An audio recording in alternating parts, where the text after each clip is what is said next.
అండి అందరు ఎలా ఉన్నారు? నేనైతే చాలా బాగున్నాను. పొద్దున్నుంచి దోసలు పోసిన, చట్నీలు పట్టిన, పార్సల్ కట్టిన అంత యాసరికి రాదు కానీ ఇప్పుడు అంట్లు తోముతుంటే వస్తుంది కదా ఫ్రెండ్స్. చేతి గీతలు అరిగిపోతున్నాయి కానీ మొదట రాత అయితే మారలేదురా బాబు.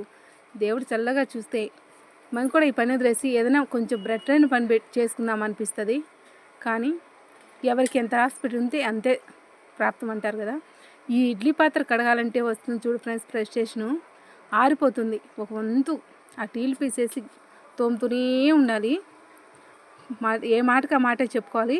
చూడండి, తెల్లగా తోమేస్తాను ఇడ్లీ పాత్రను, నీట్గా చేస్తాను.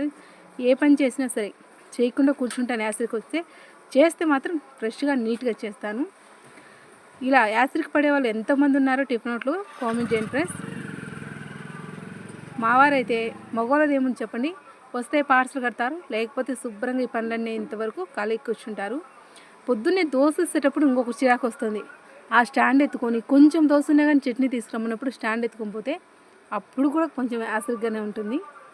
కానీ ఏ పని అయినా కానీ కష్టం ఉంటుంది. కానీ యాసిడ్కి పడితే చేయలేం. దాన్ని ఇంట్రెస్ట్గా ఇష్టపడి చేయాలి.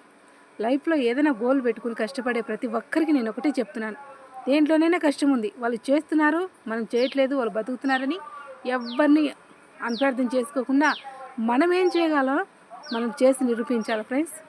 మనం ఎంత చేయగలిగితే అంత పని చేసి భర్తకు సపోర్ట్ చేయాలి. ఫ్యామిలీని కూడా చక్కగా చూసుకోవాలి. ఇద్దరం కష్టపడితేనే లైఫ్లో సెటిల్ అవుతాము. అలా అని చెప్పి ఒకరి భర్త సంపాదించి దాన్ని సంపాదన మీద కూర్చొని తింటే కుండలైన తరుగుతాయి. Okay friends.